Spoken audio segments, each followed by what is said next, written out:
So, Aleksey, one thing I found really interesting that you brought up after our recent roundtable discussion was one point that you made about COVID, so-called COVID era induced dependence technology.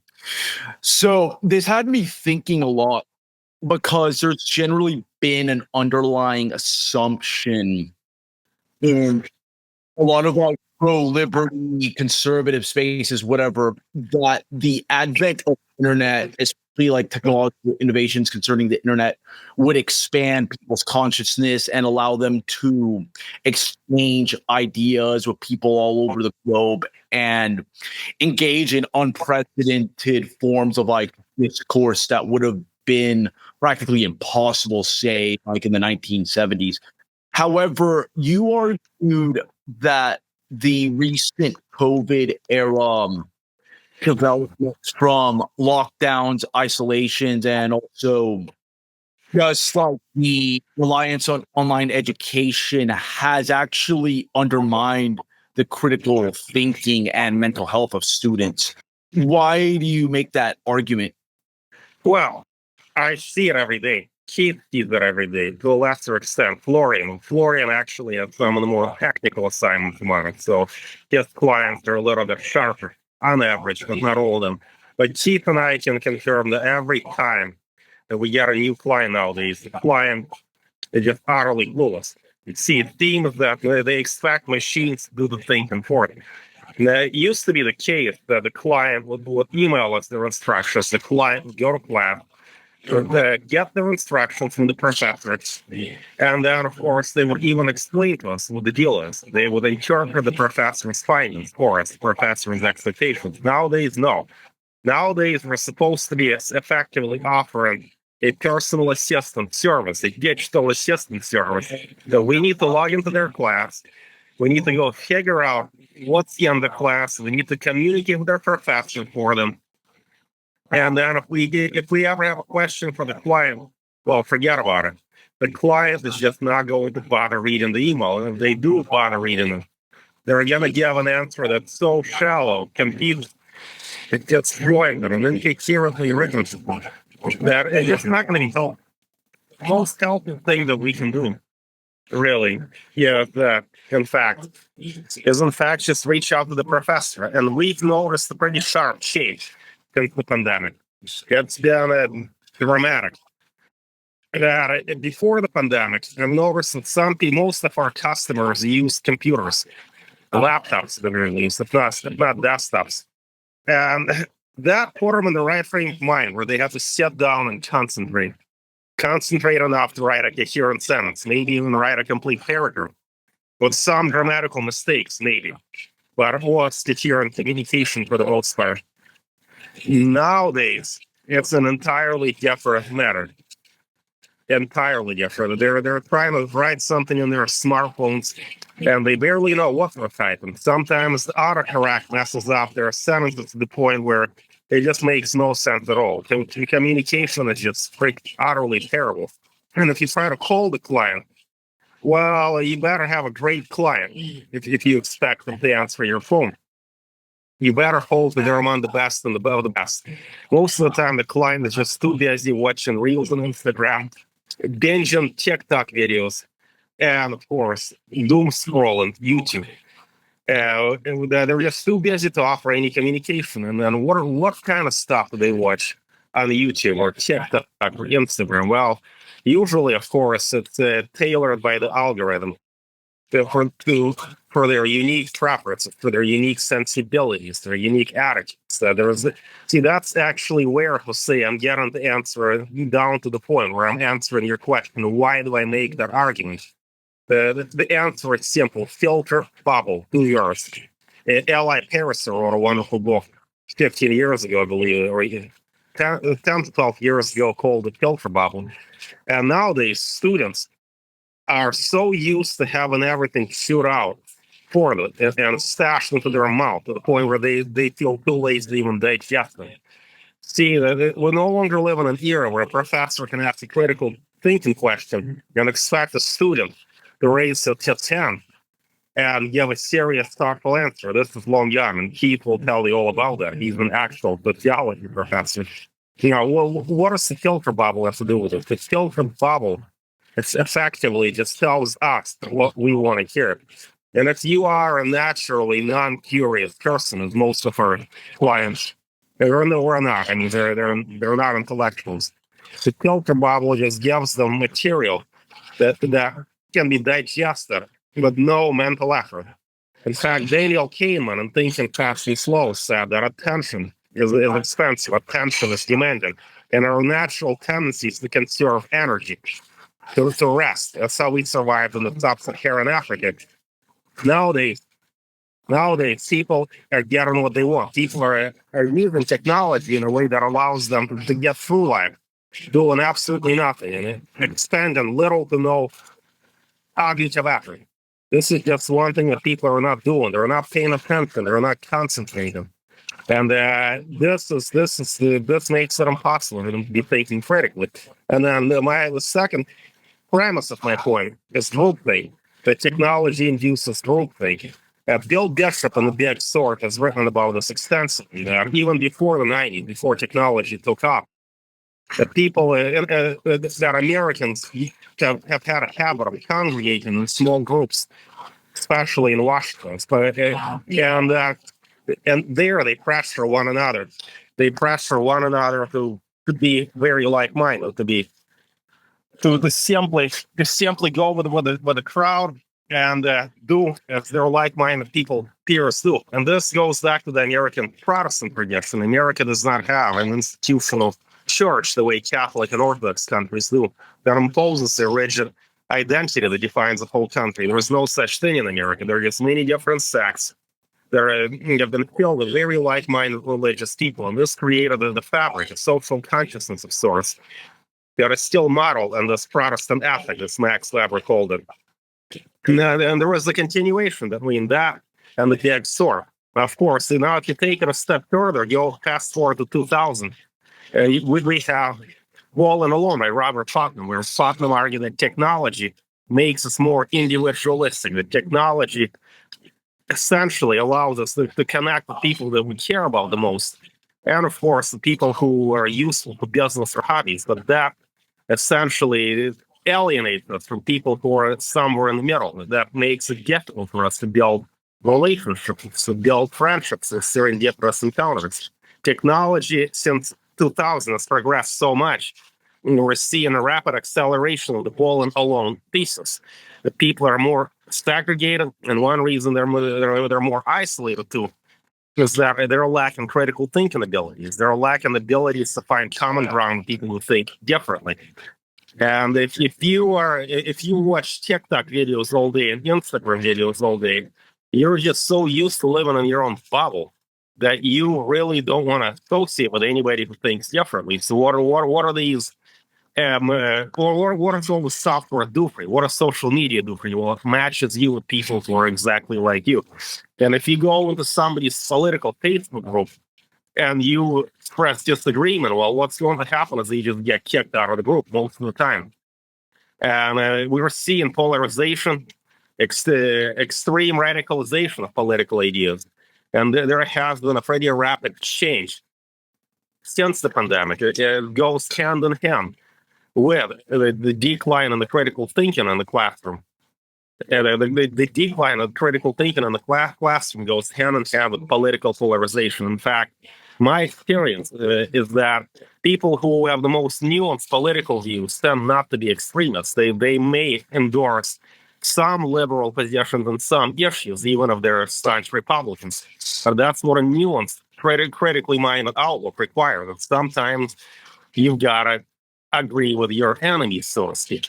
Sometimes. But if you live in this filter bubble, as most Americans do now, young Americans especially, and you only get together with extremely like-minded people, and everybody you talk to online thinks exactly like you do.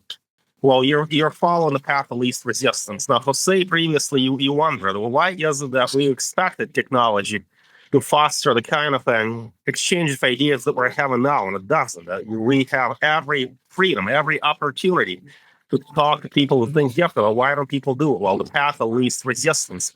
As Daniel Kahneman wrote in Think and Fast and Slow, our principal tendency is to save energy. And technology enables us to do that, to be intellectually lazy, but to not disperse attention, to not work hard at all, to not even try to understand people who think differently. So if you really want to have an intellectual conversation with somebody who thinks differently, you're definitely a remarkable and special person. That's the 1 in 1,000. Most people do not want to do that. They do not want to put in that kind of effort. They just do not have any incentive to do it. And technology incentivizes them to be lazy. And with that comes a lack of critical thinking. With that comes group thinking. With that comes also social isolation. Fascinating insights, Aleksey. Now, Keith, I'd like to hear your take on this and what you've seen in your time in academia, because you have like the most experience on the ground observing these trends for, I'd say, multiple decades, if I'm not mistaking the details of your overall track record. Yeah, well, I've noticed many of the same things that Aleksey described. The pandemic had the effect of dumbing down students quite a bit. One thing that happened was that during the pandemic, classes were moved online, and a lot of students had never really had online classes before. So they started developing the idea that online classes are not real classes, meaning they don't have to do any work.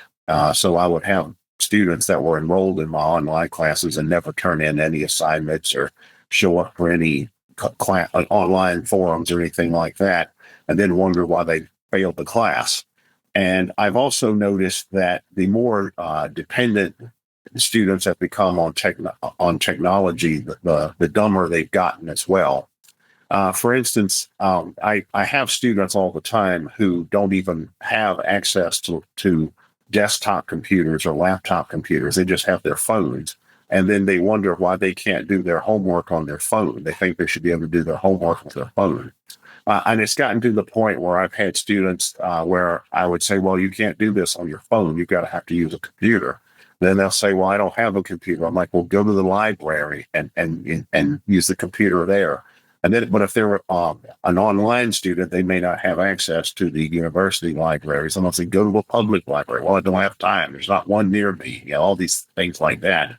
So I at times I've actually told students, look, just handwrite your paper and take pictures of it and send it to me on your phone. All right. So, I mean, this is how, education often functions nowadays, because everything has to be dumbed down to the lowest common denominator. Now, I don't think it's the fault of the technology. I think it's the fault of the people using the technology. Like years ago, I heard a classicist scholar say that, a literature is only as good as the people reading it, meaning that if a total moron is reading Homer, they're not going to become a scholar of the classics. They're just going to have a moron's take on Homer. And technology is the same way. The internet, the iPhones, laptops, all of these computerized technologized accessories we have today, they're only as good as the people use it. And the purposes they're used for are only going to be as good as the purposes developed by the. And the bottom line is most human beings are mediocrities. That's what it means to be average. To be average means to be a mediocrity. A whole lot of people are sub-mediocrities. There are plenty of people who are above average or who excel, but there's a whole lot of people who are mediocrities and a whole lot who are sub-mediocrities.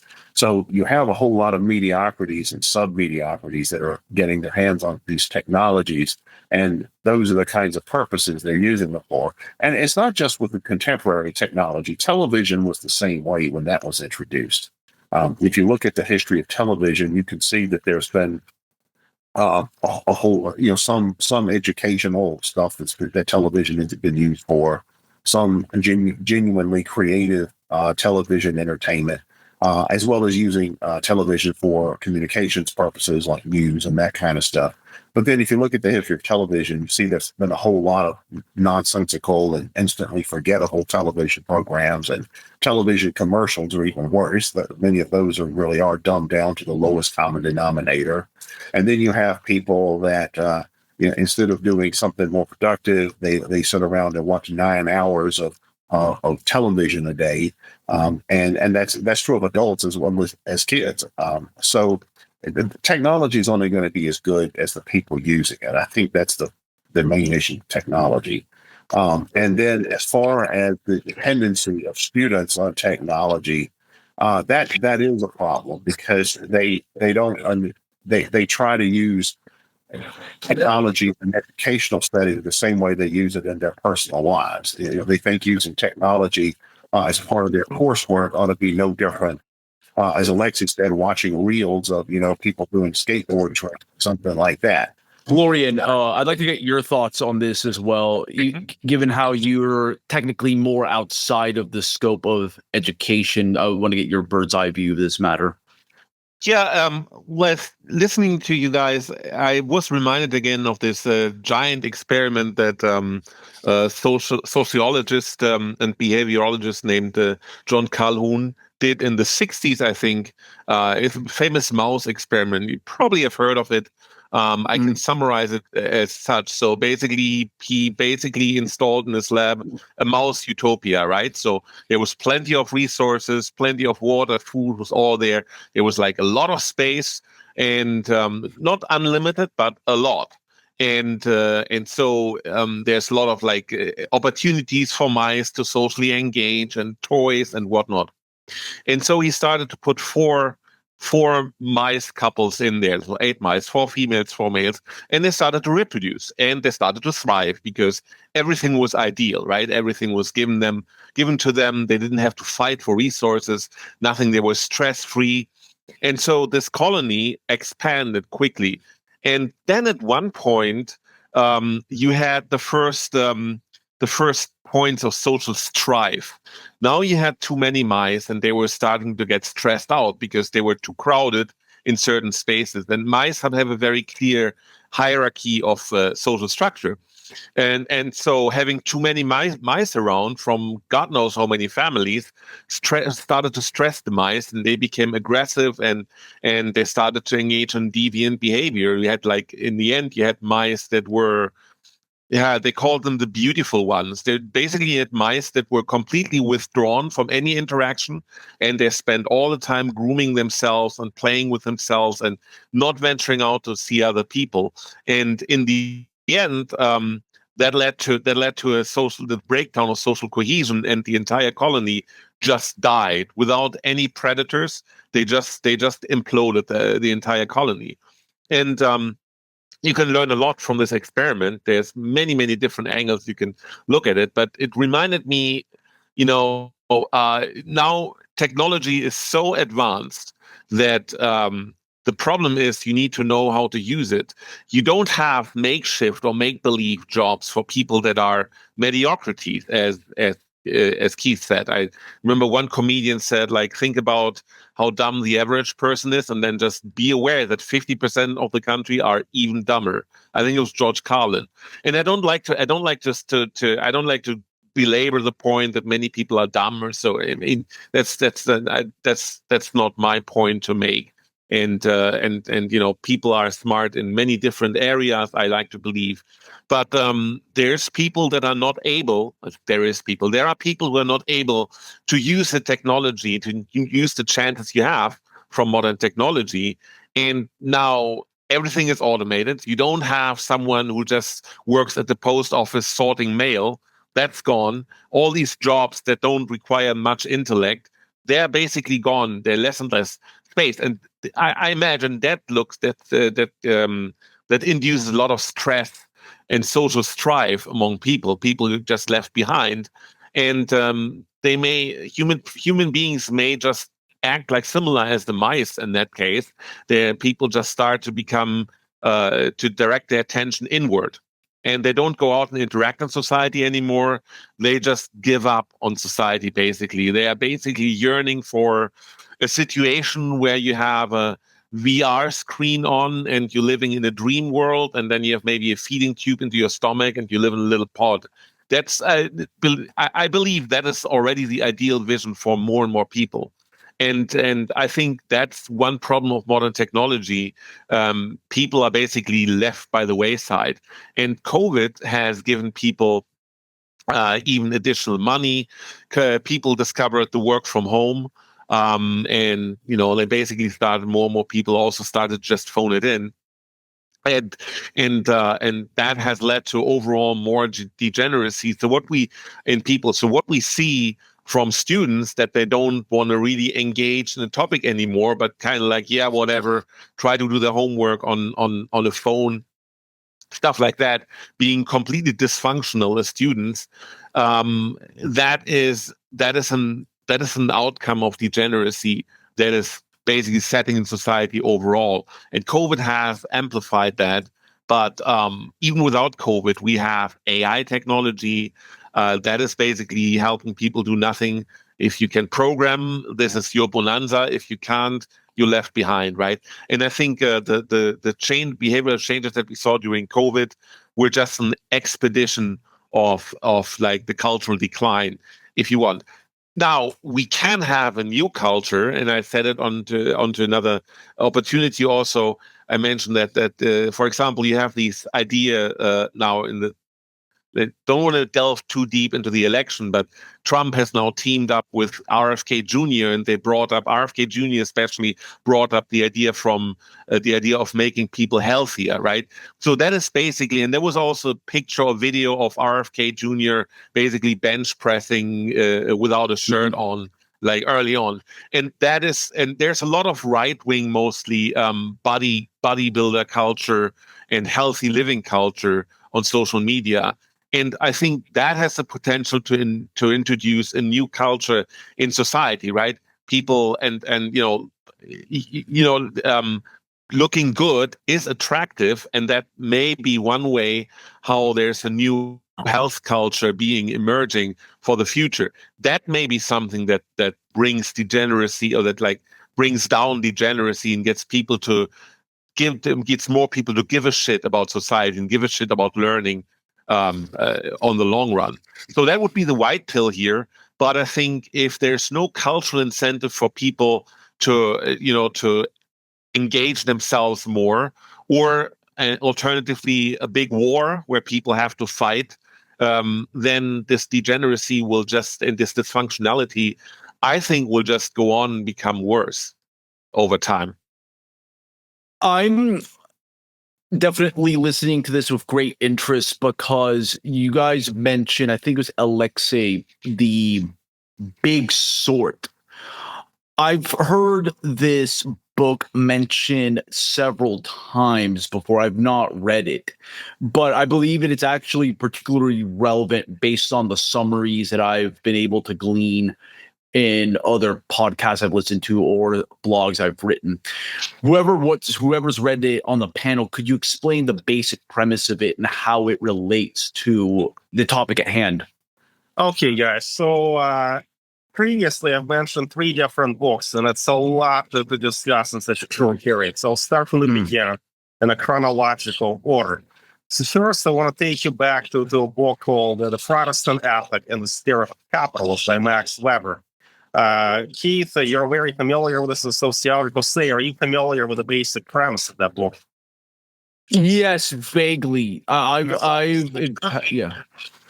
So I'll explain what this has to do with the conversation. So Weber's basic argument is that the Protestant ethic in America drives the culture of capitalism. Now, there are many reasons for why that is. But the short version is that in America, the religious culture has a sectarian character, cultish character, that it's not like in an anonymous church, Catholic church, where pretty much anybody is welcome and they just need to go along with the ritual, and then you can just fly under the radar. Same goes for the Orthodox Church, where I've been baptized child in Russia. Now, in an American religious culture, you have to prove to other parishioners that you are a man of God or a woman of God, that you are judged by the standards of your peers. It's not that only you're God. You don't go to a confession like you go in a Catholic culture.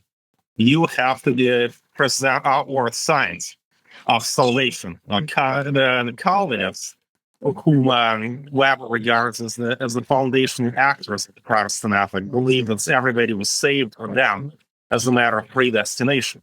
So parishioners made it a special point to prove that they were somehow saved. And of course, they did this by displaying all the right signs of virtue. And one of these signs, of course, wealth and hard work. Now, fast forward another 150 years in the 1990s, 110 years, well, that was what came out a little later in the 19th century, in the 1990s. So they were the big sword.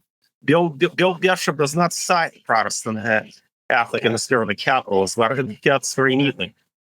Bill Bishop argues that on the culture of plenty that emerged in the 1990s, people had an abundance of resources to essentially seclude themselves from people who think differently. The higher you're in that, yes, the more likely you are to be in a like-minded community.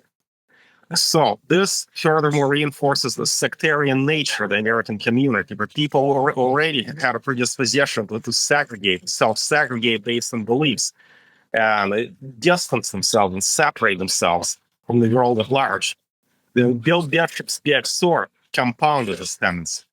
Now, fast forward another 15 years, more like 20 years, we have Tyler Cowen's, The Complacent Class, wonderful book, where Cowen actually has shown that the wealthier and more liberal, the more woke somebody is, the more likely they are to be separated from people who think differently. So see, there is a strong line of continuity between the Protestant ethic, the big sword, and then Tyler Cowen's Complacent Class. And finally, we have the Bowling Alone, which is a book from 2000s that's also a subscript to this discussion. That their technology just furthermore intensifies our tendency to segregate into very like-minded communities. And after the pandemic, we've seen an explosion of that tendency. So to answer your question and plainly and simply, what does the big sword have to do with any of this? Well, the basic premise is that we as Americans already have a tendency to self-segregate based on beliefs, religious belief or ideology or class or even race. Technology simply empowered us to do even more of that. Yeah, just accelerated it. Yeah. Accelerate. See, I've been saying this for 3 years now, since 2021, that we're beholden a rapid acceleration of Robert Putnam's Bowling Alone thesis. We're becoming all the more likely to only associate with very like-minded people the way Bill Bishop describes it in the Big Sword, but it's just so much more extreme than anything that Bishop wrote about in the 1990s. Now, Keith, you're also a big fan of the Big Sword. You're the one who recommended the book to me, but you read it years ago. So I imagine you have a lot to say in that question as well. Real quick, I read Bowling Alone. I'm familiar with that's the book that I'm most familiar with. And one thing that I believe that dovetails into your take, Aleksey, about this, about technology being an accelerant of this trend. If I am not mistaken, Bowling Alone was released right before 9/11, like a year or two before. So it was ahead, right before like the emergence of social media and these other deeply ingrained technological facets of our daily lives. So I think there is something to the argument you guys are making that this trend that we're seeing with COVID, it's been going on for some time.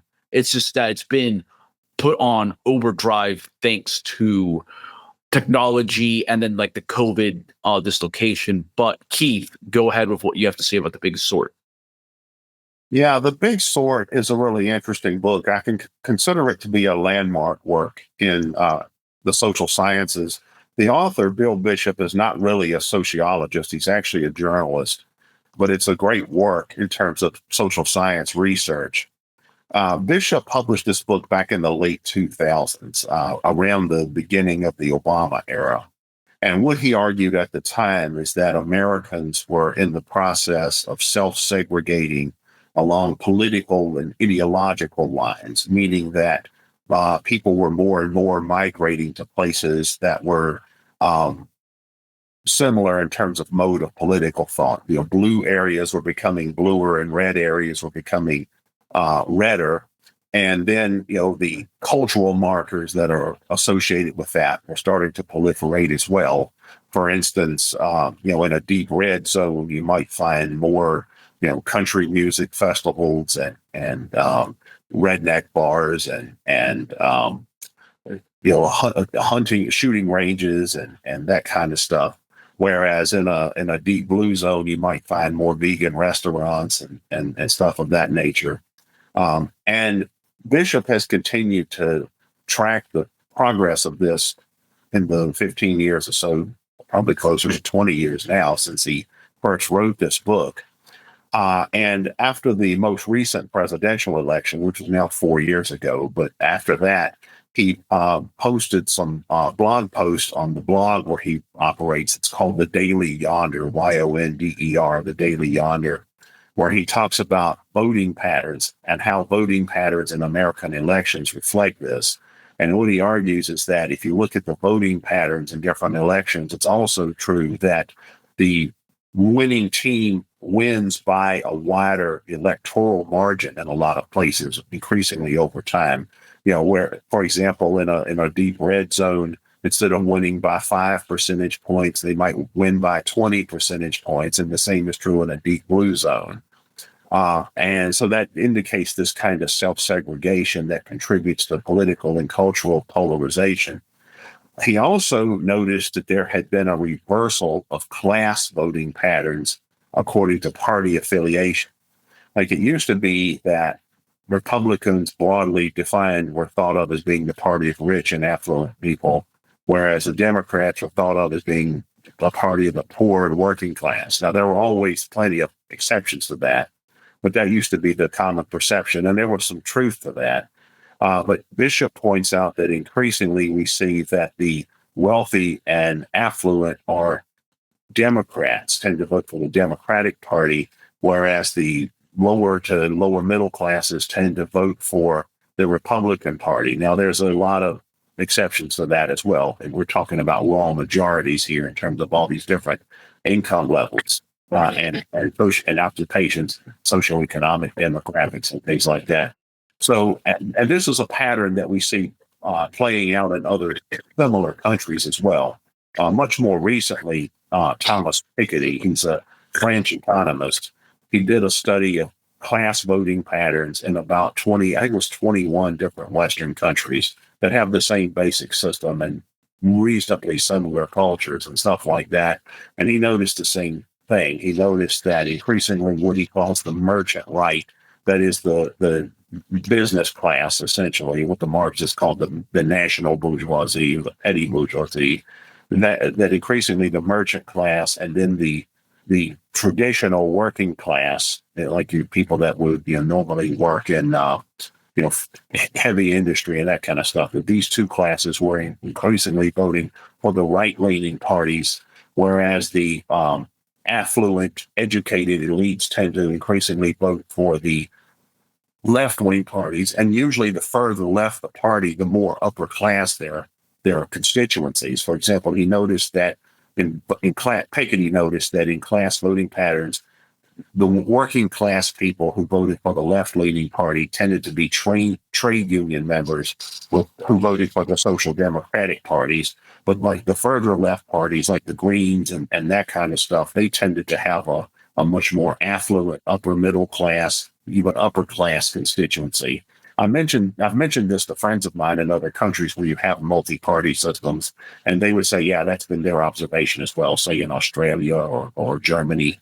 There are some exceptions, like Piketty pointed out that Ireland tends to have a more traditional class divide, and Portugal tends to have a more traditional class divide. But if you look at England, America, Canada, Australia, Germany, the Scandinavian countries, and places like that, that tends to be more the case. Florian, now, what are your thoughts on just the general degree of self-sorting and ghettoization that we're seeing take place, like in the U.S. and broader West in general? Yeah, I think listening to Keith and Aleksey, I got away with the impression that maybe the big sword isn't necessarily something bad. I mean, Bishop makes it out for he's more critical about it than he points out the negative sides more than the positive sides. But if you have a less homogeneous, if you have a society that sorts itself into a patchwork pattern, then you have a less of a homogeneous society, and that means there's less chances for central control.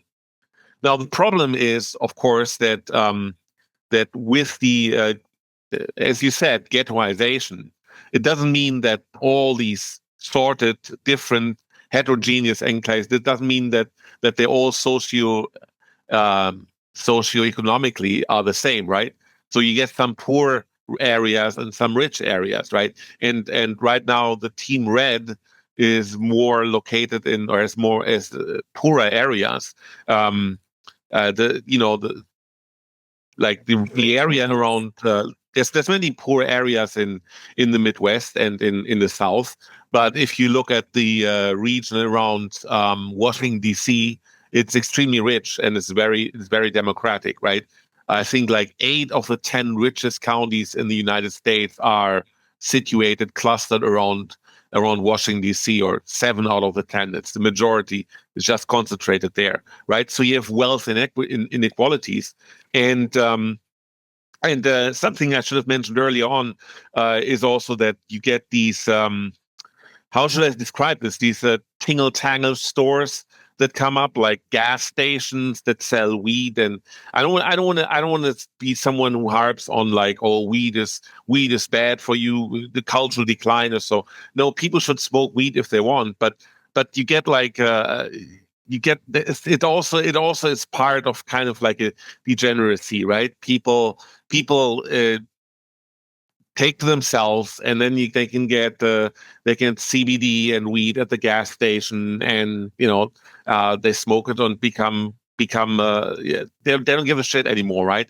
It's also a symptom of that in many cases, and it's not a nice commercialization. It's not a nice area to live when you have lots of these gas stations or industrial areas, basically, that are propping up, like when poor people can basically only afford to live in quasi-industrial areas where there's also high crime rate, right?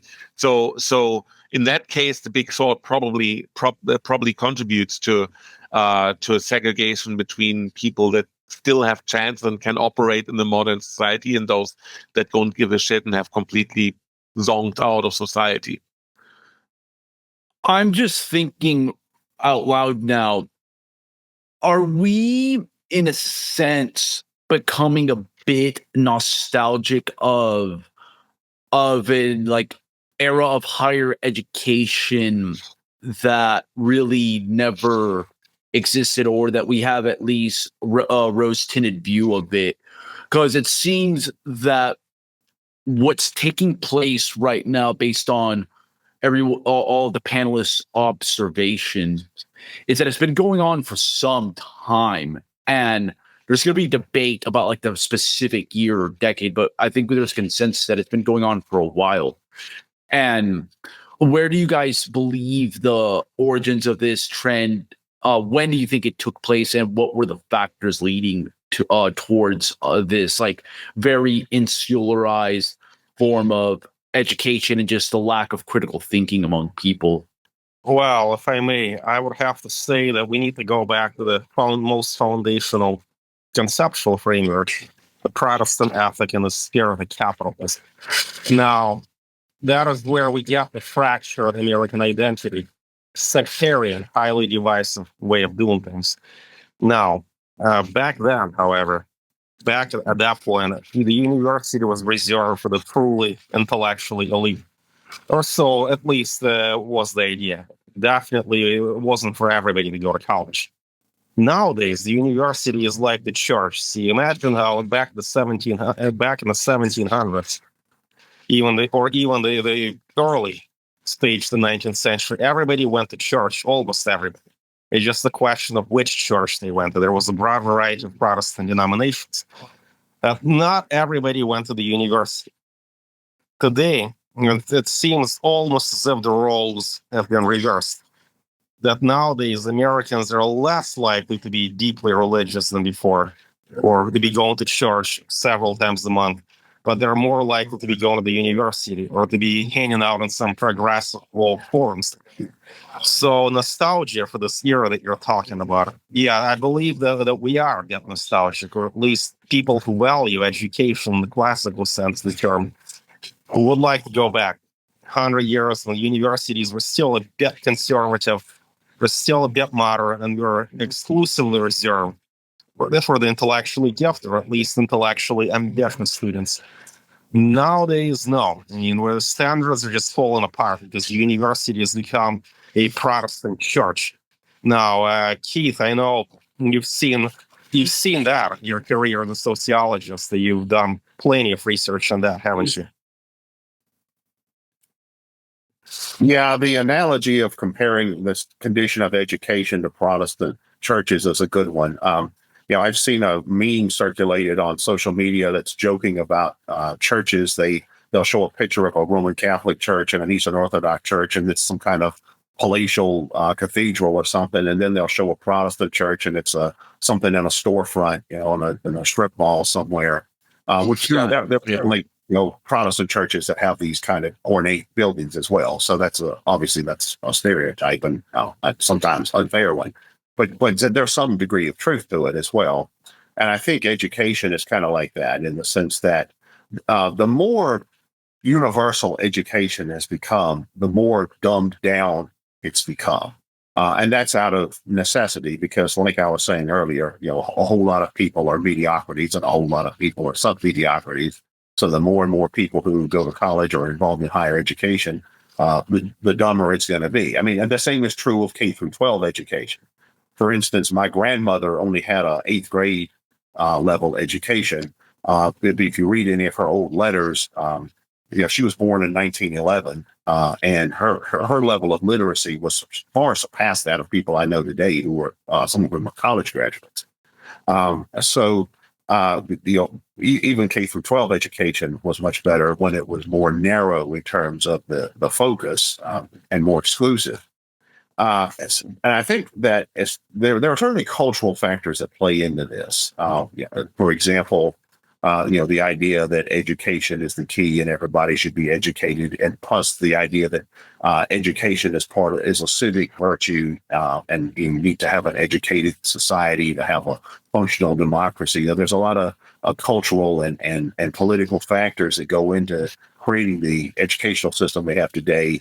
And then, of course, you have the ideological framework that's in, where education is viewed as a way of inculcating the dominant ideology in citizens, and people who are going to grow up to be citizens, or already are adults in the case of college students. And the ideological framework can shift. Like right now, there's a lot of criticism of the woke framework being taught in schools. In past times, it might have been something else.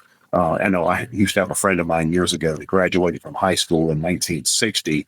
And when he was in high school, he was part of a student movement that was leading opposition to student loyalty oaths. Back then, you had to sign a loyalty oath to graduate from high school on the grounds that you weren't going to be a communist or something like that. This was in late 50s, early 60s.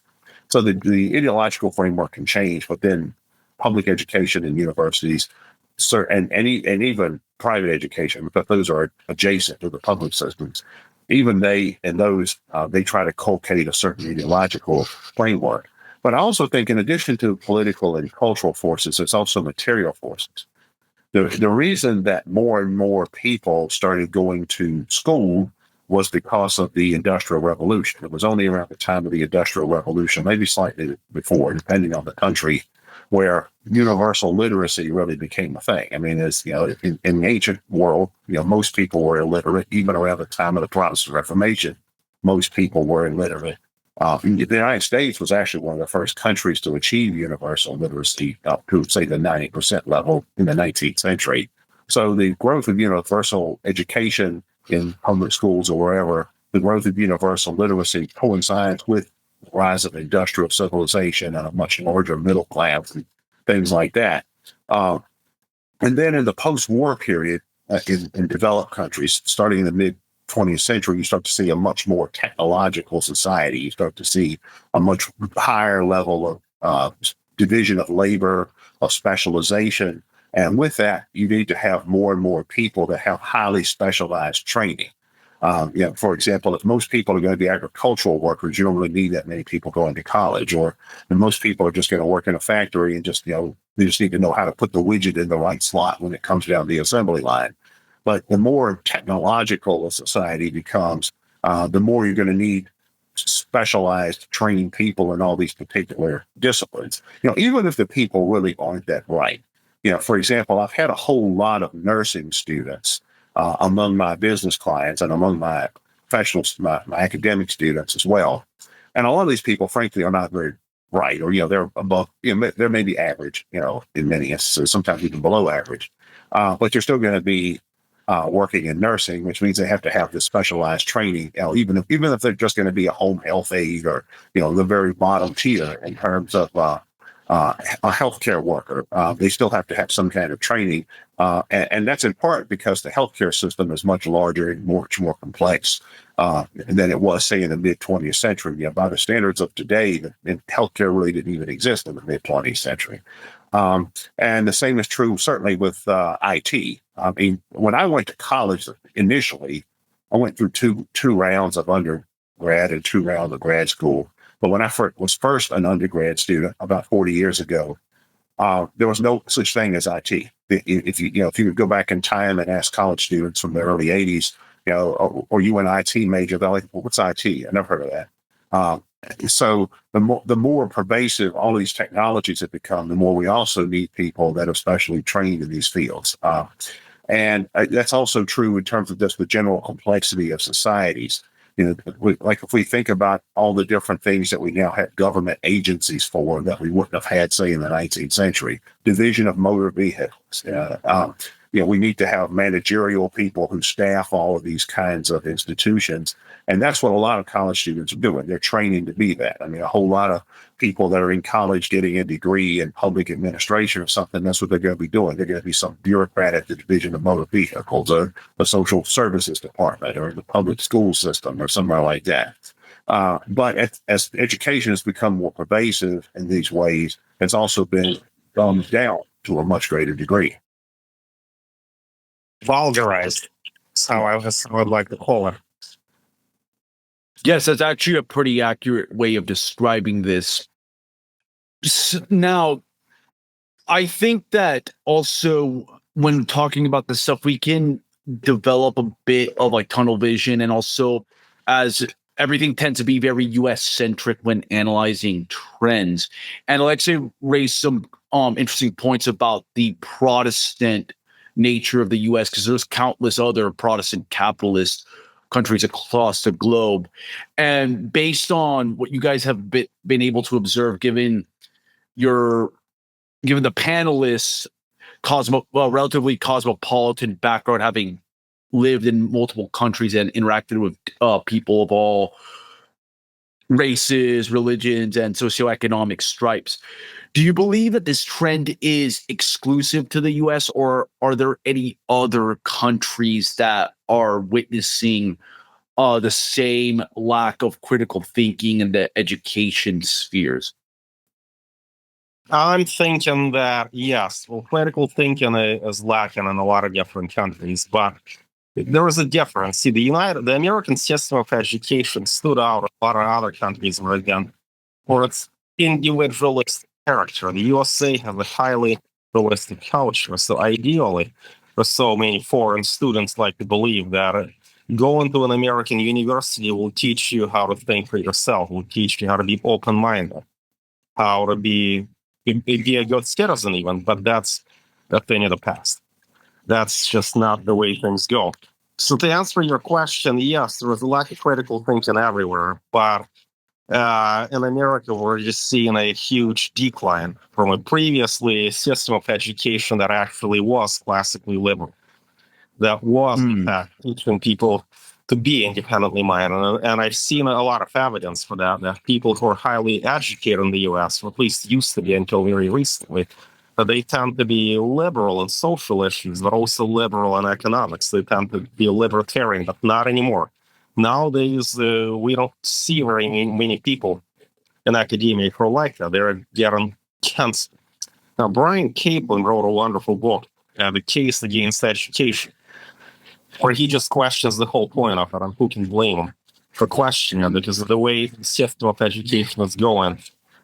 And it probably needs to be scrapped from the inside and out. Now, though, the reason I'm mentioning him is that he's documented a lot of findings in his book to suggest that up until recently, people used to become more open-minded as a result of education, become more critically cognizant, more capable of critically assessing complex points of view. Today, because education has been so vulgarized that it just functions like yet another secularized Protestant sect based on which the whole national American identity was defined. As for other countries, I mean, I just have to be honest. My experience is based in Eastern Europe, Latin America, Spain, Southern Europe. I just don't think critical thinking was ever meant to be a point of education in any of these countries. For example, in the former Soviet Union countries, point of education was to become a communist. And the way that we can contribute to communism is, well, learn something scientifically technical, become an engineer or something. Or if you're not smart enough, you're not up for it, become a welder. Education is going to teach you how to respect authority, how to buy into the propaganda of your country, how to just not look to the other side and think grass is greener across the Iron Curtain. So that's from the point of education in the Soviet Union, to really to make you, turn you into a little nice little docile apparatchik of the state. Now, Latin America is tricky, and I have experience in Mexico, Brazil. I know a lot of people from Argentina, Uruguay, Colombia, and they're all very different countries. But what they have in common, Spain included, is a Roman Catholic heritage. That makes Latin American countries so fundamentally and radically different from the Protestant countries with a sectarian heritage. My perception is that in most countries of a Catholic heritage, education just makes you basically better prepared to be a public servant, to be a bureaucrat, to communicate in a stilted, formal manner, to be class conscious, to act like a high class person, and follow the rules. Be a gentleman or a lady who represents your culture. This has nothing to do with critical thinking. In fact, I've never met anybody in any Spanish or Portuguese speaking country who told me, "Oh, look, I got my PhD. I become a much more open-minded person because of this. I'm more capable of critical analysis." No, this is an American idea. And many of the American people who go to the U.S. to study actually do tell me they're pretty disappointed that they came to the University of Chicago, not the University of Chicago. There was the University of Illinois that Rafael Correa of Ecuador studied, and former socialist president. And we had clients from there, and they came here hoping to get a real classically liberal education. They were disappointed that what they got instead is woke indoctrination with pressure to conform. That's so much more stifling than what they'd even get in their home country of Catholic heritage. Now, for say you have an ethnic link with Venezuela, is that right? So I imagine you're in a position to comment. Yes, I was gonna mention some stuff about Latin America. What I've noticed with regards to higher education, especially among Latin Americans that study abroad in the U.S. or that are enrolled full time in a U.S. university, it strikes me more as a form of status signaling, and also as an entry point to become, as you mentioned, part of the bureaucratic elite, or to occupy some type of prominent position in government and business. It's generally like a pipeline for that. And because of the fact that, for example, there's a lot of talk about how U.S. universities have become degree mills and all of that. Well, in Latin America, you do see that take place, but the American degree is still seen as like a big class like booster there, and also being able to have like pretty respectable English is a way to signal your status in Latin America.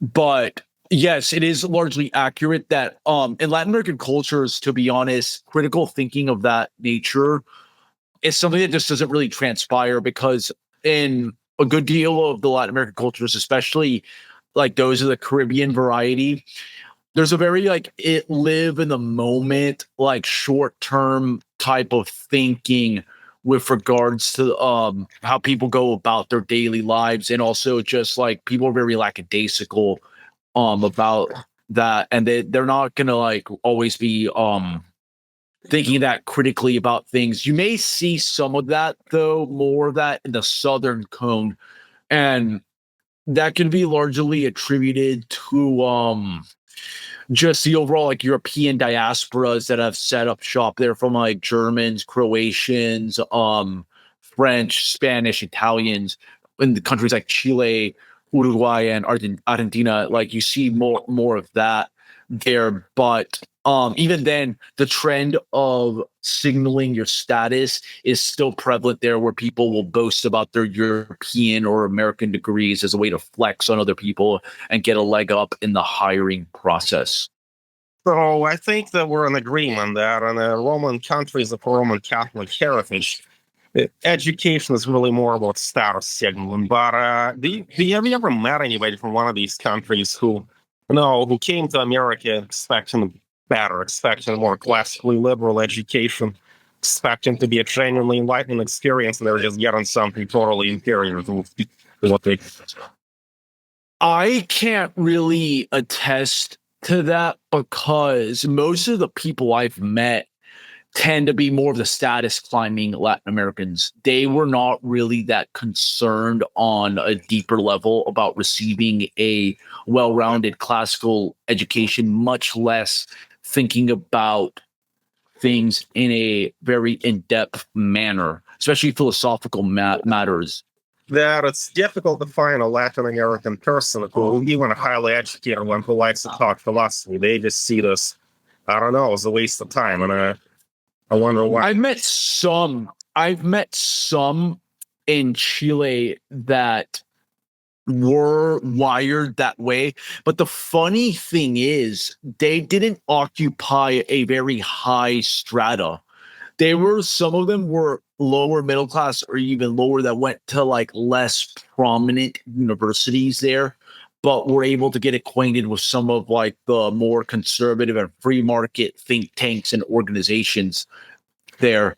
And also my experience with some Venezuelans has been very similar, that the people that are really into that kind of philosophy and deeper thinking, they're just not part of the elites. They may have been like people that like they're able to get like relatively educated, but they fell down certain rabbit holes of like philosophy and history and never really got out of them, but they're never part of like that in crowd.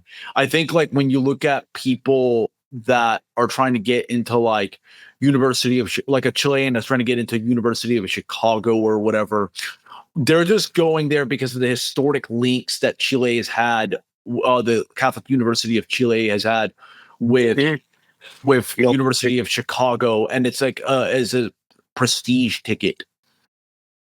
I mean, it makes sense that if you have more of when you have a Protestant country with a Protestant heritage, Protestantism was all about, or a large part of it was about democratization of the church, right? To give more people access, and then naturally you would have more people that that are interested in philosophy and theology and those questions, because now they are able to enter the realms. They can actually climb a higher status more easily with that kind of education. It's an openness. It's a society that's more open for these kind of thought processes, right? People, everyone can contribute to theology and also to philosophy and history, that all comes together. If you have a Catholically if you have a country with a Catholic heritage, then you have less opportunities to really make it with a theology or philosophy study.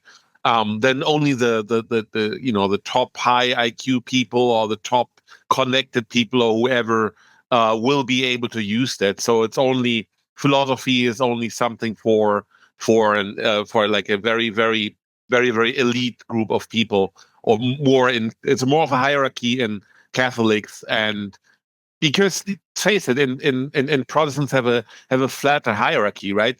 So because you cannot really earn much money with knowledge about philosophy, but if you can get into bureaucratic institution with those topics, then it could be attractive for you to engage in these subjects and to learn that at university.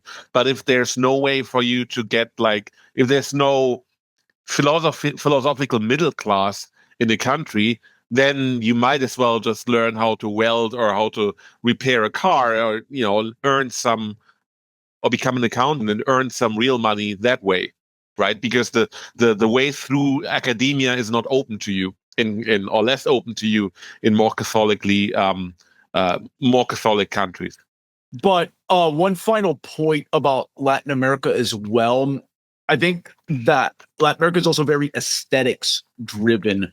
So they're gonna a lot of, especially the elites, are very aesthetics driven. So they're gonna gravitate towards whatever is flashy in terms of prestigious institutions. And even in some countries, because of the fact that Europe is seen as like more pristine and refined and everything, they actually prefer European universities and European like culture to that of like the more dare you say it, tacky, unrefined American variants. But at the end of the day, it's a lot of this is aesthetics and signaling.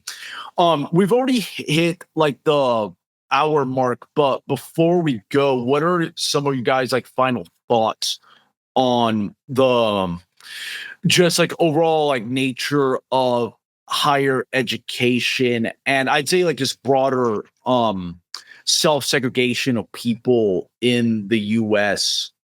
So, now the point about how Latin Americans are more aesthetic driven, I do see this. I do see that in all of the Latin American countries. Also seeing a more status conscious mentality. And I do believe that this reflects a rigid and hierarchical Catholic heritage. We see less of that in the US. Though I wonder, though, do you find that Americans are less likely to pursue education to enhance their status than Latin Americans? Where do you see a more status conscious mentality?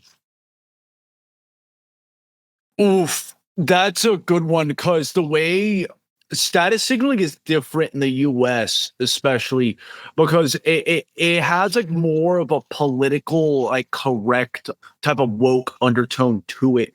Whereas I think status signaling in countries like Latin America, it's more like materialistic, or like what you have access to, what goods you could acquire. I think, and also with the US, with the fact that a lot of these universities are becoming degree mills, degrees by themselves don't confer as much status as they did before, unless you're like graduating from an elite university. Keep in mind, in many Latin American countries, mass college education of the population is at best a recent development. Like when you look at highly developed countries like Chile or Uruguay.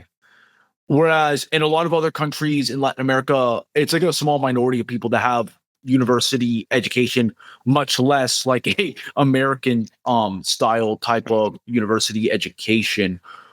If anything, I think the US, you may see some overlap in terms of like the self segregation, in terms of gated communities and just sheltering away from the rest of society as the country grows more unstable. But I think on the university degree front, that type of status signaling isn't going to be as prevalent. I think you have to kind of go above and beyond in many respects in the US to like signal your status by like using like pronouns, engaging in like the latest form of virtue signaling that's promoted in media outlets or whatever.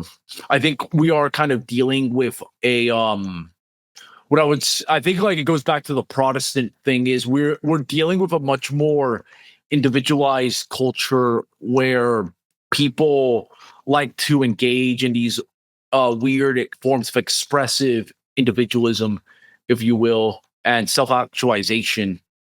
Yeah. To me, this seems reminiscent of many of these sectarian Protestant rituals, like speaking in tongues. That's just such a highly individualistic religious practice. And we're seeing a secularization of these kinds of rituals. We're seeing Yes. ritualistic, distinctive, and a sectarian character to many of these woke virtue signaling institutions. And that's what these degree mills are. They're just another variation of these many different sects that we've been seeing all throughout the American history. America is the land of sects and cults. Some are secular, some are religious, but now the secular sects are becoming more culturally relevant. Now, in Latin America, I'm thinking that typically there is no such individualistic virtue signal, like you said. I think it's more stayed, rigid, static. That to be a high status person, you got to show you're well educated, that you speak proper Spanish. Like Castellano, you don't speak Andalus in Malaga. You speak proper Spanish if you're from Madrid. Yeah. You don't chop words in half. Yeah, you don't just you don't act like what they call el captato, basic Spanish version of a kick. What I've seen in Spain is that even Uber drivers want to drive in Mercedes, want to wear a steel and tie, and even if they don't have a college degree, they want to tell you that they're a distinguished gentleman somehow. I'm thinking that Latin American culture, South American culture, they're a little bit more informal. They're a little bit more relaxed about this kind of stuff, but they're still informed by this rigid Catholic heritage. You gotta act formally. You gotta be a bit pretentious. You've got to have all these traditional trappings of success. Now, can you actually tell me a little bit about the ways in which Venezuelan or Latin American people in America want to express their status, and how that contrasts with this individualistic, woke American way of virtue signaling? Well, actually, the funny thing about Venezuela, historically, it's actually one of the least class rigid of Latin American countries. And this was before the Chavez regime and all of that. Because Venezuela, in many respects, actually was more immigration dependent in terms of its rise into prominence, because a lot of its population comes from abroad, especially after the World War II oil boom. And as a result, the country doesn't have as strong of hierarchies, but there's still like a residual element. Just the way people dress in Latin American countries, it's definitely more stylish. Some American trends of like really informal clothing are it'll make you look weird if you dress like that in like Latin American streets. You will definitely get called out for that. There's definitely certain expectations of like certain attire for certain scenarios, whereas like in the US, it seems that like nowadays you just have so many people walking around with so-called athleisure and other forms of informal clothing, even in like semi-formal spaces, that people have just thrown caution to the wind in that respect. I just noticed this anecdotally too. People would all, like in Chile, for example, which is actually very class rigid, there was still like a strong value in like looking at a person's last name to see what type of status they come from, and also like the neighborhood they live in. Actually, in job applications, they really looked at your neighborhood to see if you were part of like a high class or not. And this also applied to like universities as well. People would literally use like a friend's or distant relative's address if it could give them a leg up in terms of like job application or university application status. Yeah. And also as well, in like everyday conversations, people would always be passing judgment on people's like consumption habits, whether it's like the bars they go to or the restaurants they go to. They'll say, like in the Chilean case, oh, that place is flaite, which means like sketchy, ghetto, blah blah blah. It would be used regularly in discourse. There's definitely a lot of that, because in many cases, if you were to say something of that sort in the US, you could probably get reprimanded saying, oh, like that's racist or that's like insensitive or whatever. But I'm noticing that the Chileans as a society are much more class conscious than most Latin Americans. I have, Yes, it is. but I wonder where that comes from. What is it about Chile's unique heritage that makes them more class conscious than, say, Uruguayans, Argentinians, and Brazilians? I'm not sure exactly. I know Darwin, or I forget who it was. There was somebody a pretty well known like scientist that explored both Chile and Argentina in the mid 19th century, that said that one thing they noticed when they compared Chilean Huasos, which are kind of like the ranchers, cowboys of Chile, to the Argentine gaucho, was that Chilean Huasos, there was like a lot more of a hierarchy. They spoke to each other like in a deferential manner, and people knew their place. Whereas the Argentine gaucho was much more boisterous and willing to buck trends and Yeah. go against the grain. It could be that also the Chilean War of Independence, from my understanding, was not really like revolutionary in any respect, in that it was actually like maintain a lot of the hierarchy as well there. Whereas, like, if you look at the Venezuelan case, actually, the Venezuelan War of Independence had like a race war component as well to it. But other Latin American countries, you see classism expressed in certain degree. But I think Chile, despite how developed it is, it actually still takes it to like a whole nother level. Would you say that Chileans are even more skilled and pompous in their Oh yes, class consciousness than even the Spaniards? Who's worse when it comes to that? I can't quite tell. I think probably they are. To be honest, Chile, they try to signal, especially upper classes, that they're like more European than the actual Europeans themselves. And even to this day, you see a lot of clubs that are called like estadio stadiums, like Estadio Alemán, or like the German stadium, or Estadio Francés or Estadio Italiano, to like signal their Europeanness. It is like the time I spent in Chile, it actually didn't feel like a Latin American country either. And I've heard numerous Caribbean, Hispanics, Latinos say this, from like Colombians, Venezuelans, and Dominicans that live there, that they said like the country was surprisingly orderly by South American standards. And some of them were kind of taken aback by it. But yeah, it's a very strange country. It is like almost like an island in of itself. When you think about it, like geographically, it's just like a long strip of land that's heading towards the South Pole. Yeah, that's always interesting. I wanted to go to La Sirena. It's a small town, 8 hours of Santiago. I stay there for a bit. I have a distant relative that lives there. Yeah. So it's interesting. I imagine that one reason we're seeing a push for higher education and degree mills in Chile is because of their status consciousness.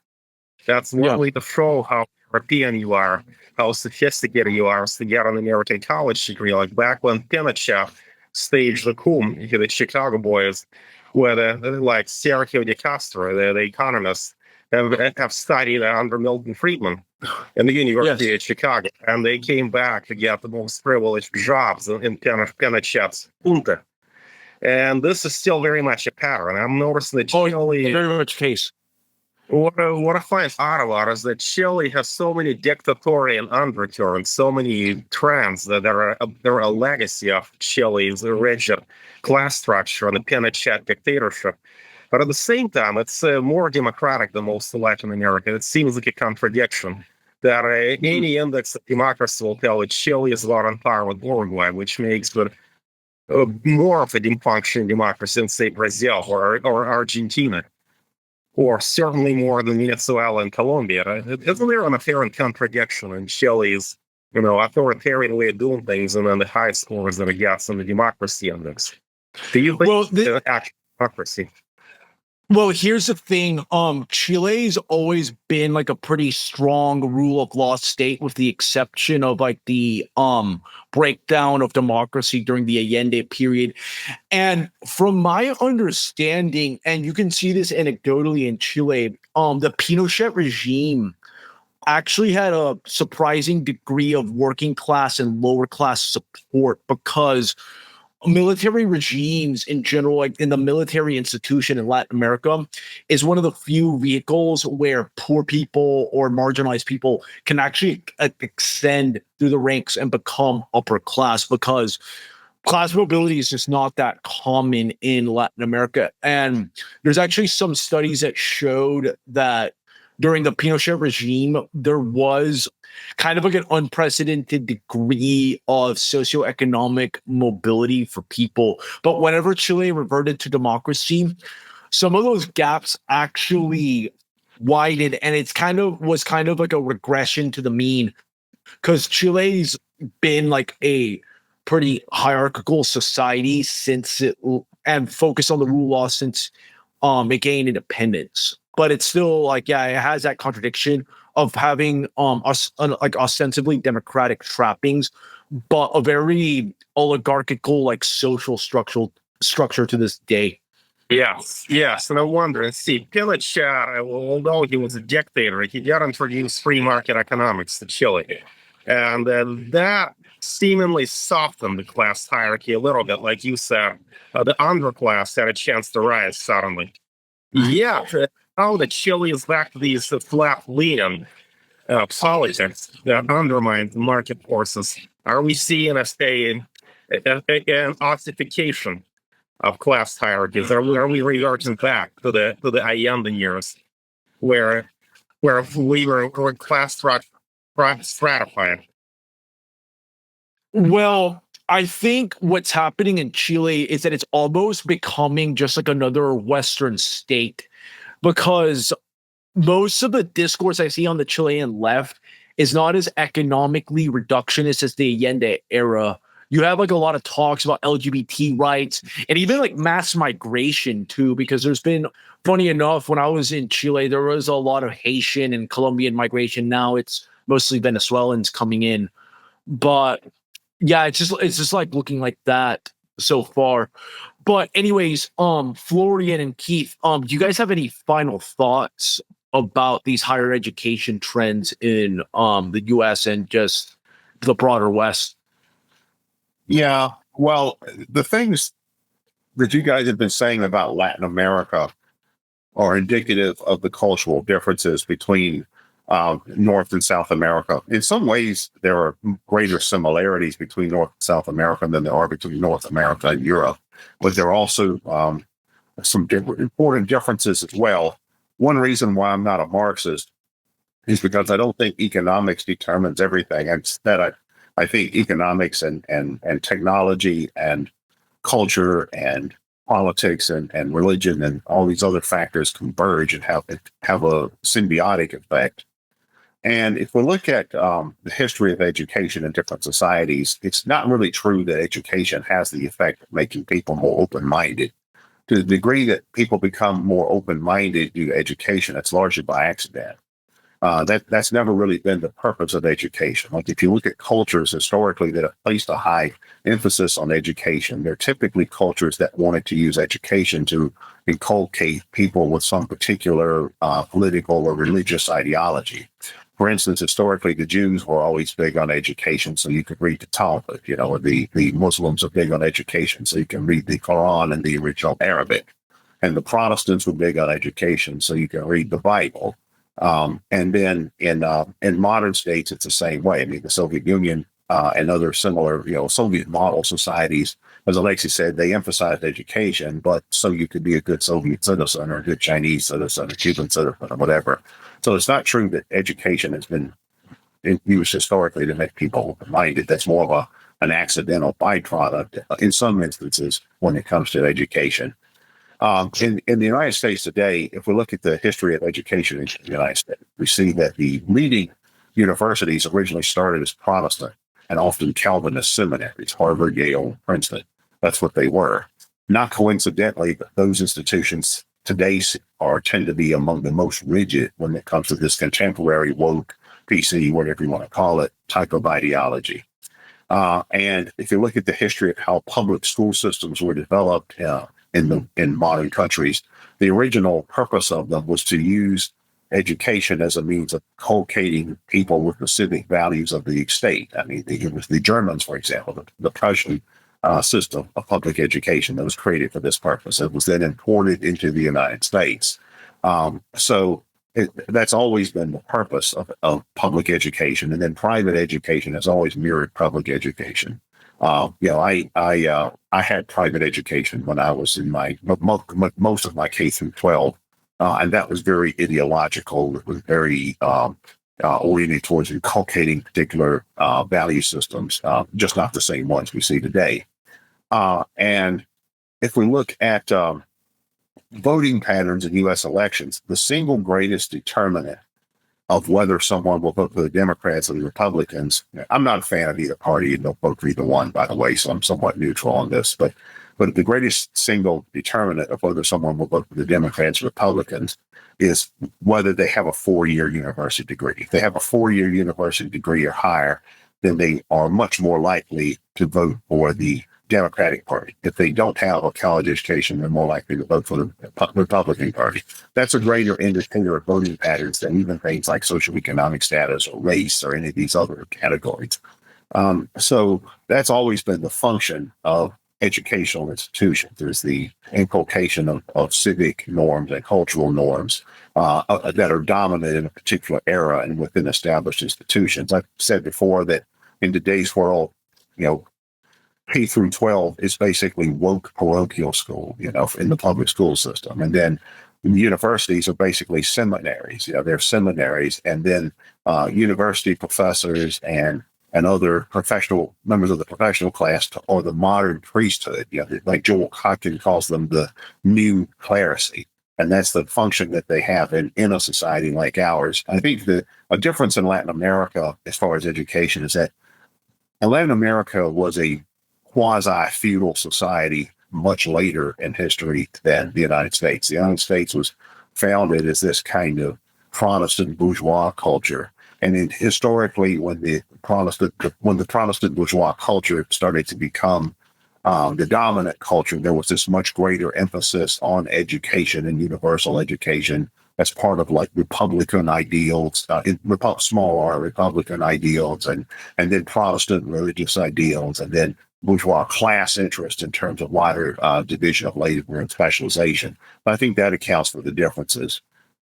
Yeah, it's interesting that we briefly mentioned Germany here, and the German system has been exported to the U.S.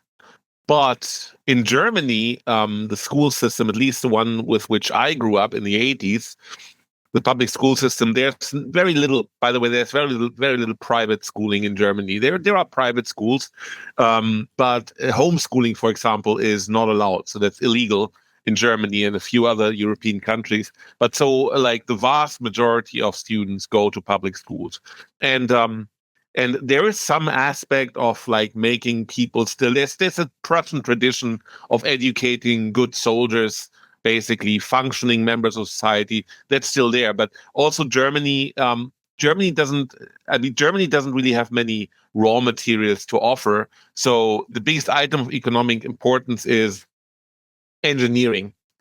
So the German education system is very much geared towards becoming good engineers. And there's also like, if you want to become, there's trade school in Germany too, but if you want to become a carpenter, for example, you will go to a carpentry company or to a carpenter, and you learn under this carpenter. And then after 2-3 years, you graduate. Basically, you have to make a little work that shows that you can do carpentries, or you can be a butcher, or you can be a tailor, or whatever.